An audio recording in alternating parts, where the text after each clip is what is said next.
talked to Coach Pat Chambers. He said they were almost embarrassed. They're angry that they're 0-14. Michigan starting to stretch that lead a little bit. They're feeling good. Up 13 on the road.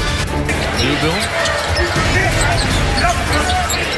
Marshall for three. Big bucket again for Jermaine Marshall. And Penn State within 7. Marshall for three. 6-point game. Newbill turns the corner baseline. Back out. Straight on three to tie. It's good! Penn State ties Michigan! Marshall picked up by Burke on the switch. Nice spin by Marshall. It's a scoop on toe. Number 4 Michigan on the ropes. 40-foot three, Burke. It's no good. Rebound by Marshall. 7 seconds to go. That's it. The Nittany Lions have done it. They have knocked off 4th-ranked Michigan, and they storm the floor at the George Center, and justifiably so. One of the more memorable wins of the Pat Chambers era came against the Wolverines, number 4 team in the country a couple years ago. What do you think when you watch that back? Man, that was a lot of fun. We had a tough year. I think we were 0-for at that point. You were. You had not won a game. Yeah, and the kids just kept competing. I mean, it's a real testament to them, right? Oh, I think we were 0-12, and they just kept coming to work, kept coming to practice, kept a great attitude, and that's why you do that. Because of those kids, because of DJ, because of Jermaine, because of Sasha. I also think it was senior night. So there was a lot riding on that game, and they really stepped up.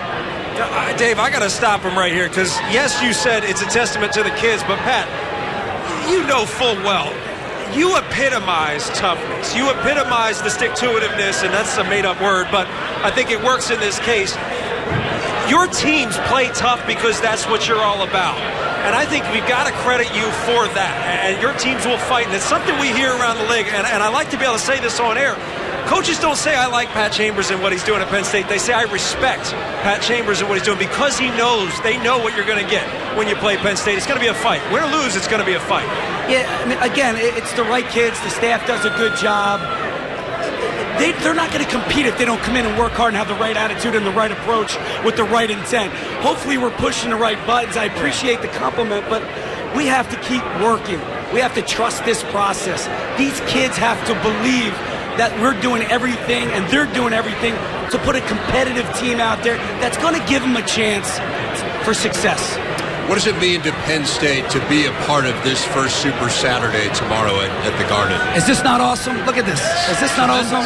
It just shows you right here what it means to Penn Staters. This is big time, right? Penn State basketball, Madison Square Garden. This is big time. It means so much to me, our program. It means so much to Penn Staters, though. I mean, we're coming out to see you. We're coming to New York, and Penn Staters are everywhere, as you can see. Just not in Happy Valley. They're everywhere. And there's going to be a great crowd tomorrow. I think it's important to the kids, too. This is an amazing experience for them. Most of these kids haven't played here before. They've heard about it, but they haven't played here before. So hopefully we get the butterflies out early tomorrow. We get in the gym and get some shots up. Coach, one of the things you do so well in State College is really rebuilding the culture of the program, too. How much does coming to New York, being a part of this atmosphere, and even bringing these people out? I mean, a lot of these people may not see a game in State College, but they're going to come here. Yeah, just Penn State basketball is on the rise. We have momentum. We're coming. We got great kids in the program right now. We got great kids coming in the future. We got to keep this momentum going, and this is just one of the things that we wanted to do. Jim Delaney called Sandy and myself and said, what do you think about this idea? And you can't pass up an opportunity to play in Madison Square Garden to give our seniors that type of experience. You were talking about the great kids that are coming into the program. I want to give you a moment to brag here. I mean, we were talking about this on the Ohio State game that I did on Monday. People will say, well, they've got a really good recruiting class coming in and whatever. No, this is the number 2 recruiting class in the Big Ten. It is ranked by everyone in the top 20 in the nation. There's some who say it's in the top 10 in the nation. Tell us about these young men that are coming in to help this Penn State program next year. Yeah, it's really exciting. We got 3 kids from Philadelphia, from Roman Catholic, Tony Carr, Lamar Stevens, Nasir Bostic. And then we got a great player coming in from Oak Hill, out of the DMV area, Joe Hampton. Really excited. Great point guard. Tough kid, reminds me of a lot of Ross Travis, maybe a hybrid between Ross Travis, Troy Williams. Then a tough Philly kid who would just do anything for you, run through that wall for you.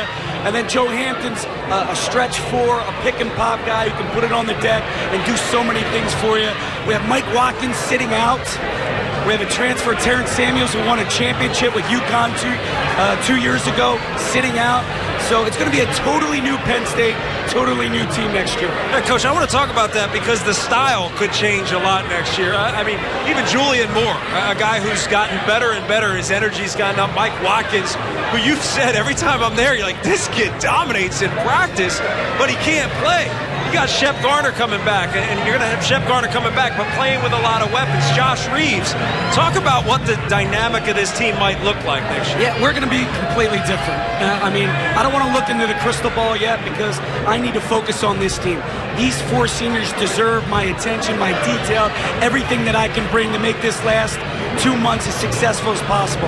But next year, we're definitely going to play up-tempo. There's going to be a lot more weapons, a lot more options, and we're going to have incredible depth, which is exciting. Peyton Banks, right? Davis, Isaiah Washington, guys who are just starting to see the floor. Josh Reeves, like you said, it's going to be an exciting team to watch, an exciting team to grow with as they mature, especially in this great league that's called the Big Ten. So a lot to look forward to. Let's talk about tomorrow, though.